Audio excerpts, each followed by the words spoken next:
Greetings and salutations everyone, I'm back with another video. For those who are new, I like to make these little videos about things that I enjoy and want to share, usually about film, but not exclusively, though lately it's mainly been film, a majority of it being horror. But while you're here, if you like this video, please be sure to give it a thumbs up and hit that little subscribe icon and the little bell icon to get notifications for when I put up new content, which is usually once or twice a week, though occasionally I work in an extra one. Be sure to stick around to the end and check out my back catalog while you're here. And if you feel like it, go ahead and share any of those videos or this video or this entire channel around, as it really does help out the channel quite a bit. Well, now that that's out of the way, this entry is for the 1990 Clive Barker film, Nightbreed. In some ways this is also a second chance review, but for me to explain that, well, in a moment. First, the synopsis for Nightbreed is: a troubled young man is drawn into a mythical place called Midian, where a variety of friendly monsters are hiding from humanity. Meanwhile, a sadistic serial killer is looking for a patsy. So that's about as basic of a synopsis as I could think to include, without diving too much deeper or getting into any spoiler information, because as with most of my videos, I want to put something together that is non-spoiler. You know, just something to simply talk about the film, what I feel about it, and why I'm actually recommending it.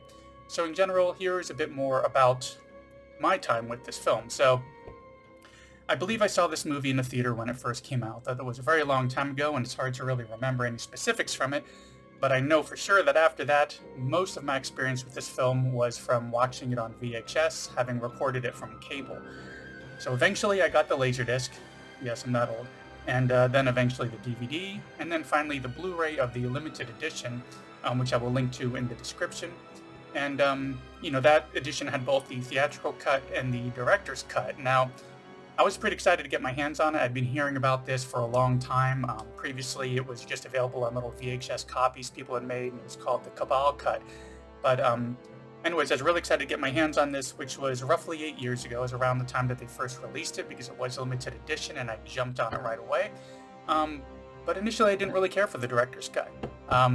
The main reason is nostalgia, I think, because I'd seen the original several times, probably 10 or 20 times over the course of my life. So there were some scenes that I knew beat for beat. So even if the director's cut is, more of Clive Barker's original vision, I couldn't get used to those changes that I was seeing happening in these different scenes as they would unfold, or some, changes in where the plot was actually focusing. It just wasn't what I was used to, so I didn't really care for it.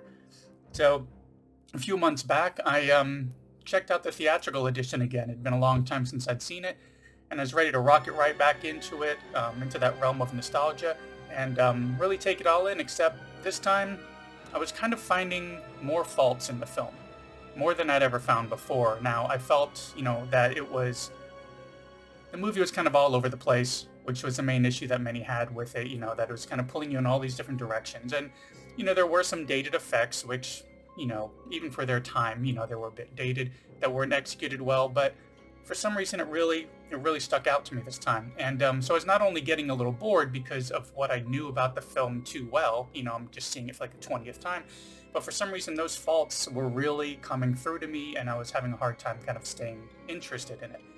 The pace was off, there wasn't really any kind of clarity to what was going on in some cases, and I just ended up not caring for it as much as I used to, which was really terrible because it was one of my favorite movies. So then not that long ago, The Last Drive-In with Joe Bob Briggs, who I've mentioned several times, they decided to show this on their season finale on July 1st, I believe it was, of 2022. So they presented that as their second film for the night. So this was it. It's time to travel back to this director's cut, give it another chance. Not on that actual night, though. It was late. I was in mourning for the ending of this season, and I'd been up since early o'clock, so I waited a few weeks. So, with all that talking, here I am, Nightbreed, the director's cut. Though I had already, though I already have the Blu-ray, I decided to check it out via The Last Drive-In, because I wanted to see their presentation and any other stuff that they would talk about during their breaks about the film. So I just tried to go in with an open mind, throw nostalgia aside, and, just see what it's all about.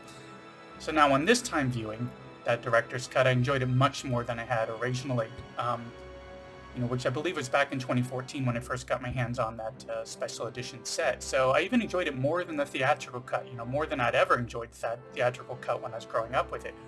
Now, don't get me wrong, Overall, I'm still a fan of the theatrical cut, as many people are. I even know someone who has a Gates of Midian tattoo on one of their calves, and a few other Clive Barker tattoos, and there are even pics of him on, of those tattoos on Clive Barker's website, which I will link to in the description as well.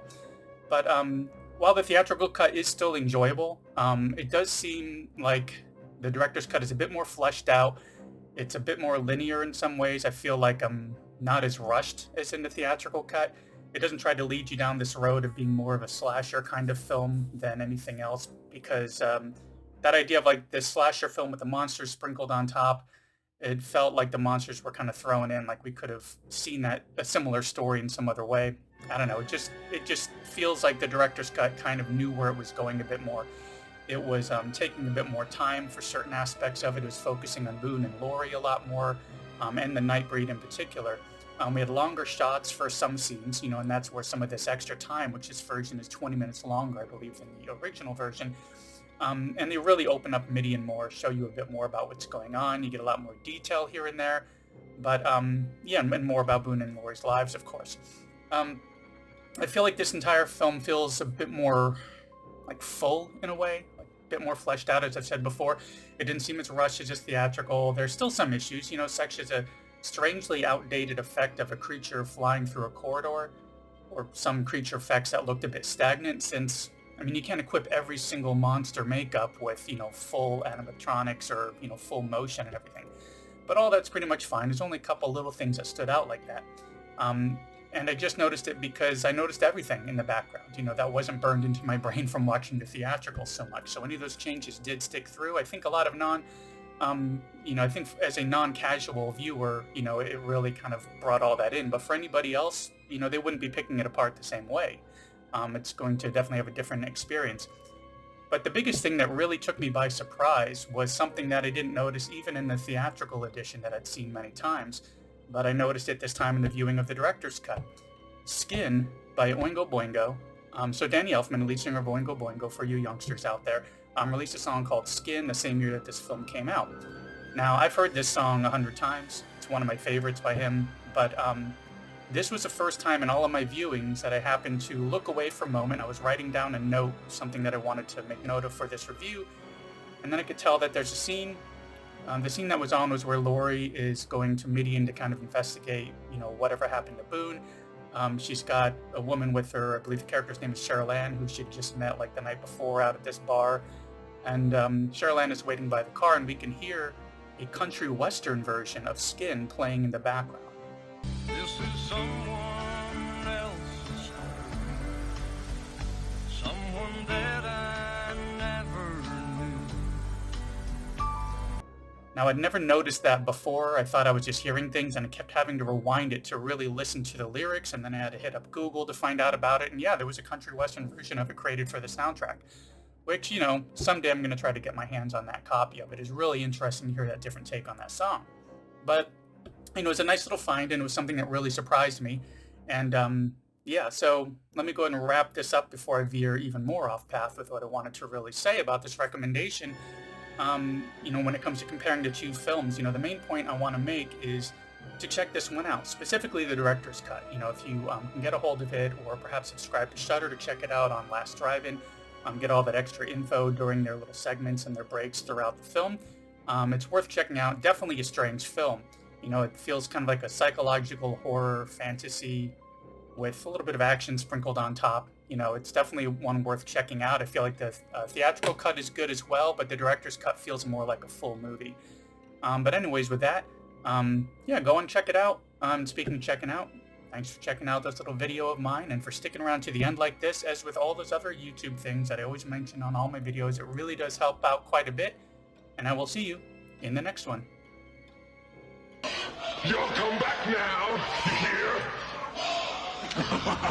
hear?